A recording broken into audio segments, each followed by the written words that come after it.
There are now more speakers of English as a second language than as a first language.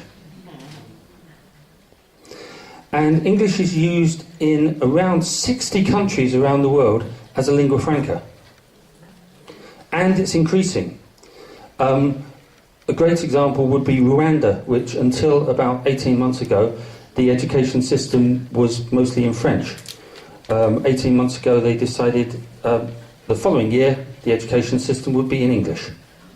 But we don't have to worry about the teachers who can't speak English. I live in the UK, well, I live at Heathrow Airport most of the time. It's a nice place, actually. It's very underrated. Terminal 3 has a lot going for it. Okay. You seem to deliberately court controversy in your IATEFL column and in Voices and in your 6 Acts of Sheep.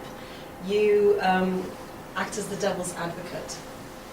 Why do you think that it is important to challenge these established orthodoxies? Do you think that's an effective way of doing it?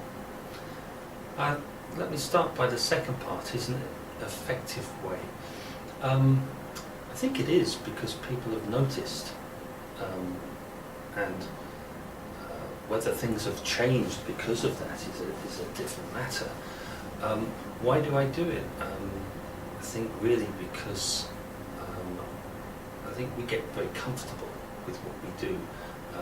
As teachers, we get very comfortable with what we do, and often I've asked people, why do you do that? And they say, oh, because I read it in such and such, or my trainer told me to do it. And that makes me worry.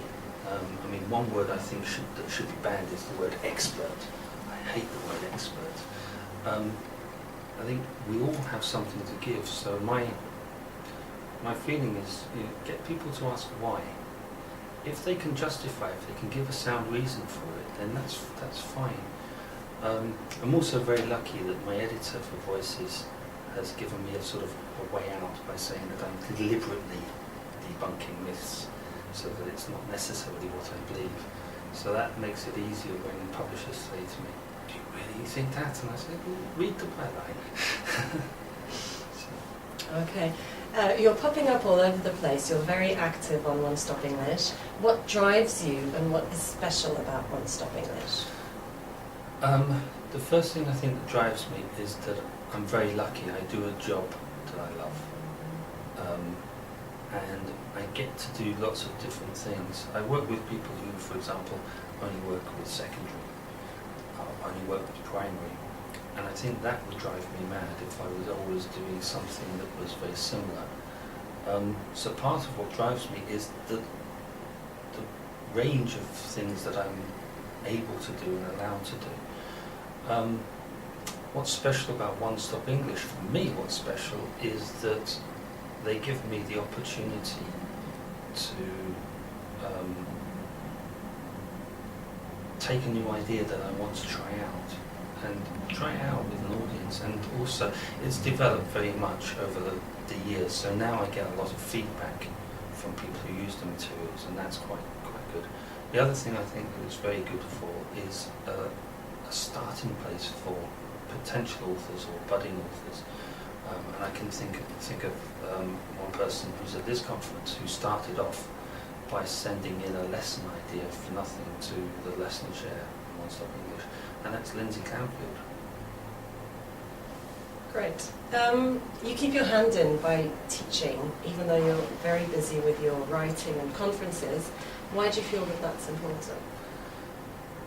Most of my work is with people, either through the materials I write or the training I do, with people who work in classrooms.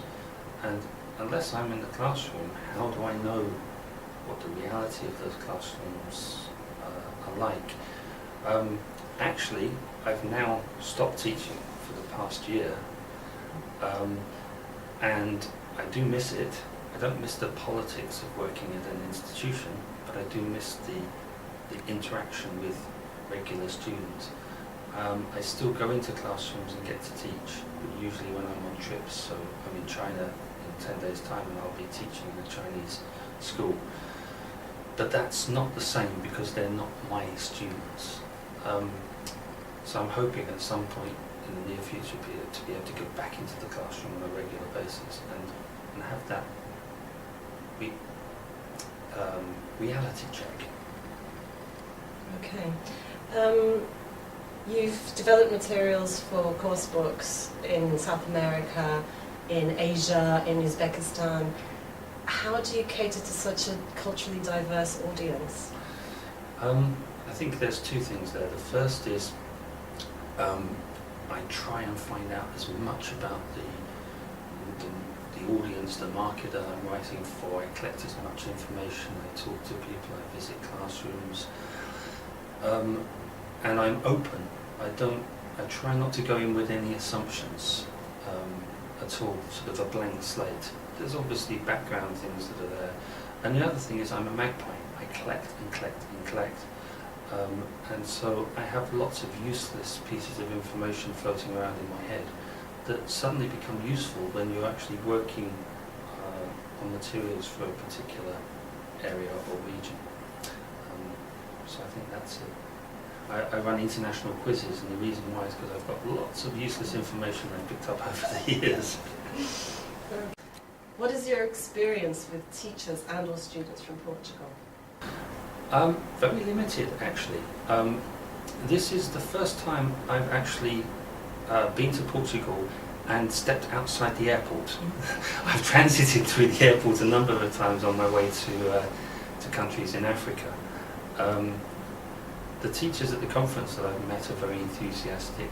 They seem very open to new ideas and so on. And I've obviously met some teenagers when I took a 4-day holiday before the conference, travelling around a bit of Portugal and staying with some friends. So we met people, but I've not been into a Portuguese school. But I have worked with Portuguese-speaking teachers in other countries, in Angola, for example, and teachers from Cape Verde. But that's very different. Okay, thank you very much.